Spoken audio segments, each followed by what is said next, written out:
سبا دا لوی فتنه ده چې بس زما یو نوم وچلیږي.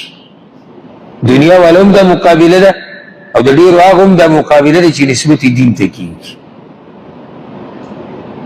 چې زما دا ویډیو چا ولیدې، چا زما د نوم سره غټې غټې قصې ولیکلې، کمنټونه پې ډېر وشوې، لایکونه پې ډېر راغلي. سبا د دې مقابله ده چې چا به لیدلی او که نه به یې لیدلی. ما ته یو ملګري، زمونږ خپل ملګری دی، ډېر نږدې ملګری دی، داسې دی لکه ورور. هغې ورځ ما ته یو د یو چا د یو پوسټ نه سکرین شاټ ویسته او ما ته یې راولي، وایي دې ته ګوره دا غریب ډېر انتظار وکړو خو څه ونه شو. هغه چېرته چا غریب خپل تصویر ورکړی دی په فیسبوک باندې چې څوک به پسې کمنټ ومنټ وکړي.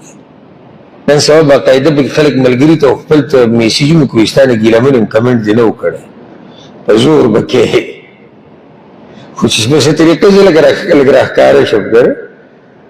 او بیا چې خپلوان دې ډېري که نه او سړی په دې خپلو کې دا کمنټ یې کوي یو بل ته یا پوره قوم نو هغه دا غریب اوس ما چې دغه ولیدو هغه تصویر دومره به ورته وخندل دې پوسټ ته چې د سترګو د مې اوښکې راغلې. هغه غریب په خپل تصویر ورکړی، ساده سړی دی، څلور پنځه ګنټې ورته انتظار کړی دی خو چا پسې کړس کړوپ نه دي کړي.